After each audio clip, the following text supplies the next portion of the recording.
आज सरस्वती पूजा है। वहीं सरस्वती पूजा के मौके पर विभिन्न जगहों में अलग अलग थीमों के साथ पूजा पंडाल सजाया गया है। लेकिन सिलीगुड़ी में आज हम आपको एक ऐसा पूजा पंडाल दिखाने वाले हैं जो सभी का ध्यान अपनी ओर खींच रहा है।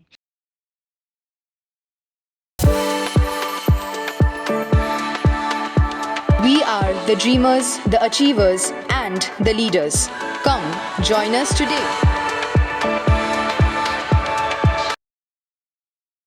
दरअसल माटीगारा थाना अंतर्गत पालपारा बालासन कॉलोनी इलाके में युवाओं द्वारा आरजी कर घटना एवं महिलाओं के ऊपर हो रहे अत्याचार, साथ ही नारी सुरक्षा को ध्यान में रखते हुए बेहद खूबसूरत तरीके से सरस्वती पूजा पंडाल बनाया गया है। जहां माता सरस्वती के हाथों में वीणा और पुस्तक नहीं बल्कि महिला डॉक्टर का शव बनाकर रखा गया है। वहीं पूजा मंडप के चारों तरफ महिलाओं पर हो रहे अत्याचार को बंद करने, आरजी कर घटना के दोषी को कड़ी सजा एवं महिला सुरक्षा जैसे विभिन्न संदेशों को उजागर किया गया है। इस पूजा थीम के माध्यम से एक बार फिर आरजी कर घटना को दर्शाते हुए न्याय की मांग में महिला सुरक्षा के लिए आवाज बुलंद की गई है। আমাদের মানে আমরা মেয়ে আমাদেরকে সুরক্ষা দরকার, কারণ দেশ তো স্বাধীন হয়েছে কিন্তু দেশের মেয়ে স্বাধীন নেই।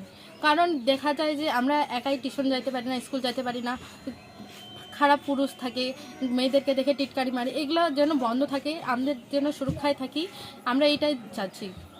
এরকমভাবে যে ওরা মানে লিখছে যে ছবিগুলা যে মাকে যেন সম্মান দেওয়া হয়, যে মায়ের পেটে গর্ভ ধারণ করে যে জন্ম নিয়েছে সেই মাকে যদি চিনে না, ওরা ওই জন্যে মানে থিমটা তুলে ধরছে। এবারে থিম হচ্ছে এটা হচ্ছে নারী নির্যাতন থিম। তো এটা হচ্ছে মানুষকে জাগ্রত করার জন্য আমরা এটা থিম এবার পরিচালনা করছি। এটা হচ্ছে নারী হচ্ছে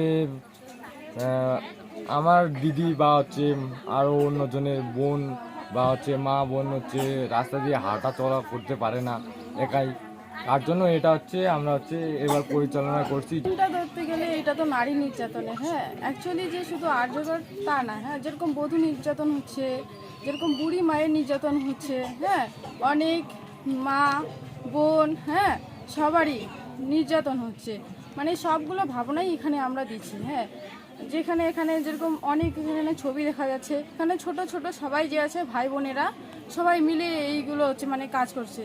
আর এই কাজটা আমরা অনেক দিন থেকেই করতেছি, শুধু মানে পূজার যে আছে 2 মাস আগে থেকে আমরা এগুলো করতেছি। আর এটাই যে হচ্ছে বলার যে মা বোনেরা হ্যাঁ বা যেই হোক না কেন, আমিও তো একটা মেয়ে, তাই আমি বলছি আমার ভাবনা থেকে বলছি কেউ চুপ করে থেকো না, সবাই প্রতিবাদ করো। প্রতিবাদ করলে অবশ্যই একদিন না একদিন ফল পাওয়া যাবে। আর যে যারা আসামি আছে হ্যাঁ তাদেরকে অবশ্যই যদি সরকার আমাদের হ্যাঁ তাদের শাস্তি দেয়, এটাই আমি বলি। এই থিমটা হচ্ছে নারী নির্যাতনের, কারণ হচ্ছে অনেক জায়গায় অনেক মেয়েদেরকে হচ্ছে অনেক টর্চার করা হয়। আর হচ্ছে মেয়েরাও হচ্ছে মানে ভালোভাবে যে কথাটা যে বলবে সেটা বলতে পারে না, কিন্তু আমরা হচ্ছে এটা দিয়ে দেখাতে চাচ্ছি যে হচ্ছে মানুষ যাতে তাদের যেন মেয়েরা যে জিনিসটাকে ভয় খায়, যে জিনিসটাকে ভয় পাচ্ছে যে সেই জিনিসটা তারা বলবে কি বলবে না। অনেক মেয়ে আছে তাদেরকে হচ্ছে অনেক টর্চার করার পরও তারা ভালোভাবে কিছু জিনিসটা বলতে পারে না, কিন্তু হচ্ছে আমরা এই জিনিসটা দেখার মানে একটাই কারণ যে হচ্ছে তারা যেন এই মনে মধ্যে মানে একটা সাহস পায় যে হচ্ছে সেই জিনিসটাকে তারা বলে ধরে।